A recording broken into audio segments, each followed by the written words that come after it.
o mais frequente entre todos os tipos de cranioestenose, mas que também pode passar desapercebida. É muito importante fazermos o diagnóstico na época certa para que o melhor tratamento seja oferecido à criança. Nós precisamos falar da escafocefalia e vamos fazer isso agora em Conexão Neural. Aqui no canal nós já temos diversos vídeos sobre cranioestenoses, incluindo a definição e como é que o diagnóstico é feito, quando que se deve suspeitar. Nunca é demais a gente recapitular um pouco, afinal qual é a definição, o que é uma cranioestenose? Cranioestenose é uma situação provocada pelo fechamento precoce de uma ou mais suturas cranianas em um bebê lactente. Geralmente ela já é percebida nos primeiros meses de vida. O que é que a cranioestenose tem a ver com a fontanela fechada, com a moleira? Nada. Isso a gente já falou no nosso episódio 6, o mito da fontanela fechada. Acessa lá e assiste para você entender direitinho que essa relação não existe. Mas eu preciso entender que o nosso crânio não é um osso só. São vários ossos, várias placas de ossos, e a região de fronteira entre eles são as suturas. O crescimento ósseo craniano acontece justamente nas suturas. Então, se uma sutura dessas, ela se funde, ela se solda antes do tempo, eu deixo de ter crescimento ósseo nessa região. A partir daí, o crescimento continua acontecendo nas outras direções, menos nessa. Eu tenho uma alteração do formato do crânio, e é isso que me leva a suspeitar da cranioestenose, e tem uma restrição à expansão cerebral. Logo no momento em que o cérebro precisa de mais espaço para se desenvolver, que é no primeiro ano de vida, é a época de crescimento cerebral mais acelerado, justamente porque o desenvolvimento neurológico está na sua velocidade mais rápida. Cada um desses ossos e dessas suturas tem o seu nome próprio. E cada sutura específica que fecha me dá origem a um tipo específico de cranioestenose, com uma alteração diferente do formato. Entre o osso frontal e os ossos parietais eu tenho a sutura coronal. Se ela fechar, eu tenho a braquicefalia, um subtipo de cranioestenose. Se a sutura metópica, que fica no meio do osso frontal, tiver um fechamento precoce, eu tenho a trigonocefalia. Se o fechamento for de um dos lados da sutura lambidoide, que fica entre os ossos parietais e o occipital, eu terei uma plagiocefalia posterior verdadeira, que é cranioestenose. Muito cuidado para não confundir com a plagiocefalia posicional, que não é uma cranioestenose verdadeira. Mas a escafocefalia, que é o tipo mais frequente entre todas as cranioestenoses, é provocada quando essa grande sutura, a sutura sagital, ela se fecha, ela funde antes do tempo. A sutura sagital fica exatamente na linha média, no meio do crânio, separando os dois ossos parietais. Agora pensa comigo, se eu não tenho o crescimento proporcionado pela sutura sagital, eu não terei a expansão lateral do crânio. E aí eu já tenho uma restrição. Além disso, como o cérebro precisa crescer e se expandir, ele vai crescer para onde dá. Onde as suturas estão abertas, que é para frente e para trás. Então eu tenho duas forças fazendo com que o crânio fique estreito e alongado para frente e para trás. A primeira força é a restrição lateral. A segunda é o crescimento compensatório para frente e para trás, porque o cérebro quer se expandir para onde dá. E, na verdade, a cranioestenose acaba sendo um conflito entre o continente e o conteúdo. o continente, que é a caixa craniana, que é rígida, e o conteúdo, que é o nosso cérebro. Eu preciso que o crânio acomode a expansão necessária do cérebro quando acontece um fechamento de uma sutura como a sutura sagital. Isso acaba ficando comprometido e dando origem, então, a uma cranioestenose. E a sutura comprometida na escafocefalia especificamente, esse subtipo mais frequente de cranioestenose, é a sutura sagital entre os dois ossos parietais. É uma sutura longa. Aqui a gente tem uma visão posterior. Então a sutura sagital ela vai desde a fontanela anterior, essa sim é conhecida como moleira, até a parte posterior, dando origem já à sutura lambidoide, chegando aqui no osso occipital, que é o osso da nuca. Nunca é demais repetir que isso não tem nada a ver com o fechamento da moleira. Por que eu me preocupo tanto com esse esclarecimento? Porque muitas crianças vêm encaminhadas com a família muito angustiada por conta do fechamento da fontanela anterior, a moleira. Isso não tem, por si só, uma preocupação. Por outro lado, eu posso ter crianças que têm a cranioestenose, que têm, por exemplo, uma escafocefalia, mas não são encaminhadas a tempo porque as pessoas veem a moleira aberta, a fontanela, e se tranquilizam. Ah, se a fontanela está aberta, está tudo bem. Não. Eu posso ter uma escafocefalia na vigência de uma moleira ainda aberta. Por isso é preciso que nós tenhamos esse conhecimento para reconhecer adequadamente e que as crianças sejam encaminhadas no tempo certo. Para quem quiser mais informações sobre esse mito da fontanela fechada, a gente tem o nosso vídeo, episódio número 6, do canal Conexão Neural. Temos também um texto no site da Sociedade Brasileira de Neurocirurgia Pediátrica, a SBNPED. Então tem bastante material produzido aí na internet para entender que a moleira fechada por si só não é um problema. Mas a escafocefalia é.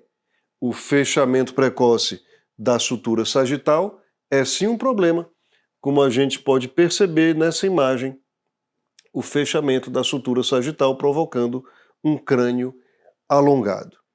Nessa imagem próxima de uma criança que precisou de cirurgia para correção, a gente vê como o crânio pode ficar alongado em decorrência dessa cranioestenose, dessa escafocefalia por fusão precoce da sutura sagital. E aí eu posso adiantar. Quando a escafocefalia é verdadeira, ou seja, quando houve mesmo um fusionamento da sutura sagital, o tratamento é cirúrgico. Como é que eu suspeito inicialmente da escafocefalia? A suspeita ela acontece pela alteração do formato do crânio da criança, alongado. E isso já pode ser percebido até no berçário. A criança deve ser encaminhada posteriormente para avaliação com o neurocirurgião pediátrico. Se houver o reforço dessa suspeita, a confirmação diagnóstica vem com uma tomografia computadorizada sem contraste, não há necessidade, mas com reconstrução 3D, porque na reconstrução 3D vai aparecer a sutura sagital fusionada, ausente, faltando. E aí eu confirmo o diagnóstico. E o tratamento diante dessa confirmação diagnóstica é cirúrgico. Agora, muita atenção. A técnica cirúrgica envolve, além da abertura dessa sutura fechada, o remodelamento craniano.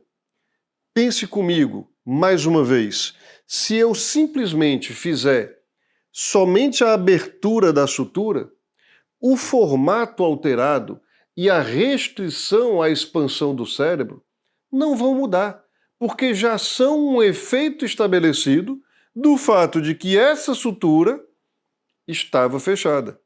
Então eu abro a sutura, a restrição lateral permanece, a constrição, a estenose do crânio permanece, o conflito entre o continente e o conteúdo. Então eu preciso fazer, além da abertura da sutura, a expansão das laterais. A técnica mais empregada atualmente no mundo todo se chama a técnica do H de Renier, em homenagem ao professor Dominique Renier, quem foi que desenvolveu essa técnica ainda lá nas décadas de 70 e 80 do século passado. Guardo com muito carinho as memórias e as lembranças do tempo em que fui aluno do professor Renier no Hospital Necker em Paris e pude operar crânioestenose subtipo escafocefalia junto com ele, o inventor da técnica que até hoje é utilizada no mundo todo de maneira predominante. Porém, em alguns casos, o H de Renier, que é a abertura da sutura mais a expansão laterolateral, pode não ser suficiente. Quando? Quando eu já tiver no bebê uma expansão posterior ou uma expansão anterior muito proeminentes, que essa abertura da sutura mais a expansão lateral não deem conta de corrigir. Aí eu precisarei atuar na fronte, na testa do bebê, para corrigir, para torná-la menos proeminente. É um acréscimo à técnica base, que é o H de Renier, mas às vezes eu preciso atuar sim no frontal ou então na parte posterior, se forem muito proeminentes, para promover uma correção estética mais efetiva. E aqui eu chamo a atenção para essa palavra que pode trazer junto consigo uma armadilha. Ela pode ser uma palavra traiçoeira, estética. Porque quando a gente escuta estética, a gente pensa em embelezamento, em aspecto físico, e talvez a família pense, se for só por uma questão estética, não devo submeter meu filho a uma cirurgia. Mas vamos prestar atenção que às vezes a gente chama coisas totalmente diferentes com o mesmo nome. A pessoa que tem o desejo de corrigir, por exemplo, algumas rugas de expressão e faz injeção de toxina botulínica, isso eu chamo de estética. Porém, a correção de uma deformidade craniana que pode influir na autoimagem da criança, na sua inclusão no meio escolar, também eu chamo de estética. Eu pergunto para vocês, é a mesma coisa? Não é. Então, quando eu falo que eu preciso sim na crânioestenose atingir uma correção estética satisfatória, eu estou falando da correção de uma alteração do formato, de uma correção morfológica, estrutural, que vai influir em todo o resto da vida da criança. Então é importante sim que essa correção do formato seja feita. Além, é claro, do objetivo principal, que é dar ao cérebro o espaço que ele precisa para se expandir e evitar que haja pressão alta dentro da cabeça, hipertensão intracraniana crônica. Alguns autores já consideraram que a hipertensão intracraniana crônica ela só aconteceria em casos de crânioestenose sindrômica, associado a síndromes. Porém, o próprio professor Renier já provou há muitas décadas que mesmo o caso de escafocefalia, que é uma crânioestenose de sutura única e a mais frequente, também tem a pressão elevada. E aquela criança que corrige a crânioestenose na época certa tem melhor desenvolvimento cognitivo do que aquela que não tem a correção. E qual é essa época certa de corrigir a crânioestenose? Eu respondo de uma maneira objetiva. O quanto mais cedo possível, porque tecnicamente a cirurgia é mais fácil, o osso é mais maleável e também o cérebro está precisando de espaço precocemente, então quanto antes possível, desde que a gente respeite a segurança. Então, com o bebê muito novinho, eu posso assumir determinados riscos em termos de sangramento, em termos de capacidade dele se submeter à anestesia geral, que eu não posso aceitar. Então preciso atingir um equilíbrio. Nem tão precocemente que o risco seja muito alto e nem tão tardiamente que eu perca os efeitos benéficos de uma correção precoce. Então, na média, a gente corrige a cranioestenose entre os 3 e os 6 meses de vida. É a época ideal. Depois disso, continua sendo possível a correção? Continua. Mas a cirurgia se torna tecnicamente um pouco mais difícil e as chances de atingir os resultados ideais em termos de correção morfológica e em termos de ampliação do espaço para o cérebro se expandir na época adequada, caem. Então, a época ideal para corrigir a escafocefalia é essa que a gente falou, entre os 3 e os 6 meses de idade. Se você achou importante esse conteúdo, se contribuiu de alguma maneira, seja para a sua atuação, para identificar os pacientes com cranioestenose e escafocefalia, seja porque você tem ou teve uma criança na sua família com escafocefalia, se você achou interessante, compartilhe com quem também vá se beneficiar desse conhecimento. Se ficou alguma dúvida ou você quer fazer algum comentário, pode deixar aqui no vídeo. Nós vamos ter o maior prazer em interagir. Você pode entrar em contato também por meio das nossas outras redes sociais. E eu já marco o nosso próximo encontro para a semana que vem, de novo aqui em Conexão Neural.